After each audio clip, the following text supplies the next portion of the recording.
السلام عليكم ورحمة الله وبركاته. حبايبي عاملين ايه؟ يا رب تكونوا بألف خير. هنعمل بقى مع بعض النهاردة فول رمضان الجميل، بعمله بطريقة تجنن. الفولة سليمة كده وزبدة من جوه، والقشرة بتاعتها مستوية ولونها جميل زي ما انتوا شايفين. تابعوني في القناة ومتنسونيش بلايك واشتراك وتفعيل الجرس على الكل عشان يوصل لكم كل الفيديوهات اللي بنزلها. بحبكم في الله. طبعا دلوقتي عشان تجيبوا بقى الفول من المطعم بيديني ب15 جنيه 3 اكياس صغيرين خالص كده، بيعملوش اي حاجة. انا جبت بقى نص كيلو فول ب25 جنيه، عمل لي الكمية اللي انتوا شفتوها دي كلها. هتقضيني مثلا مش اقل من 10 ايام في رمضان.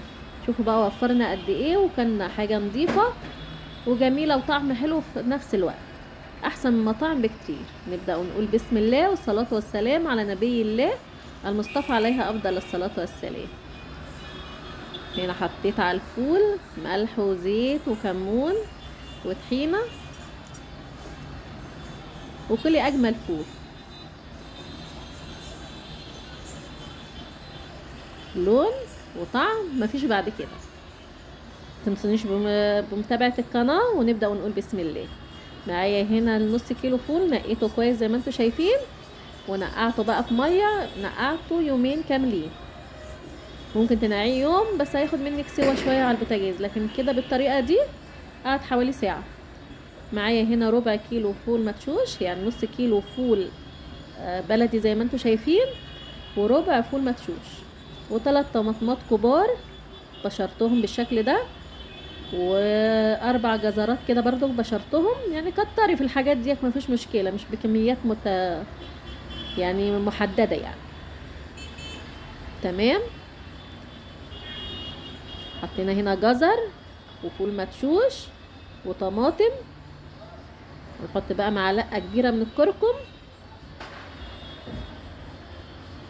وشوية كمون كده. تمام. نغطي عليه.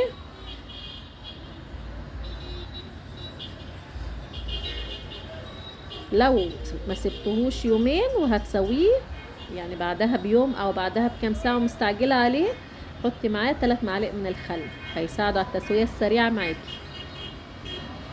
الفول انا عملته هنا كذا مرة في القناة، ومنزلة وصفات جميلة جدا هتعجبكم، فضلا وليس امرا. متابعة القناة.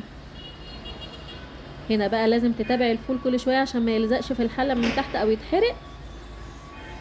كل ربع ساعة كده بصي عليه، شوفي المية بتاعته اتشربت ولا لا. لو اتشربت زودي له شوية مية لحد ما الفول بقى يستوي معاكي. هنا كل شوية شوفوا، لو الفول طلع معاكي المية بتاعته زايدة ومش عارفة تعملي ايه، دوبي معلقة دقيق في نص كوب مية وحطيه عليه، هيقعد معاكي وهيبقى جميل قوي.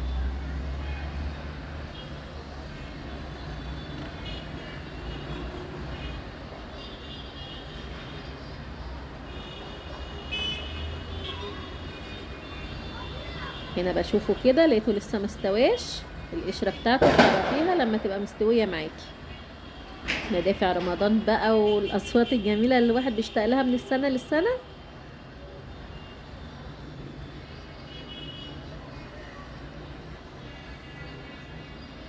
بصوا هنا الفول بقى استوى، بشوفه كده لقيته استوى اهو بالشكل ده.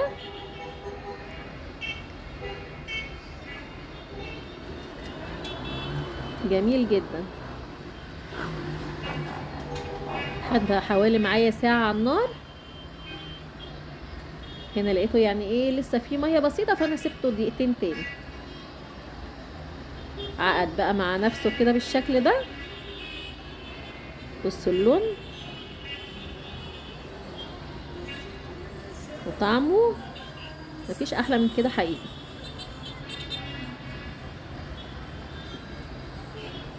وعمل كمية كبيرة زي ما انتم شايفين، هتوفري كتير.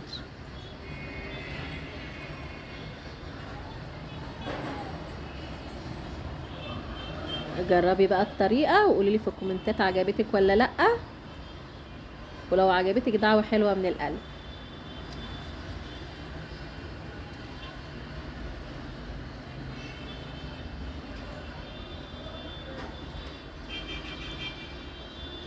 السلام عليكم ورحمة الله وبركاته، دمتم في حفظ الله.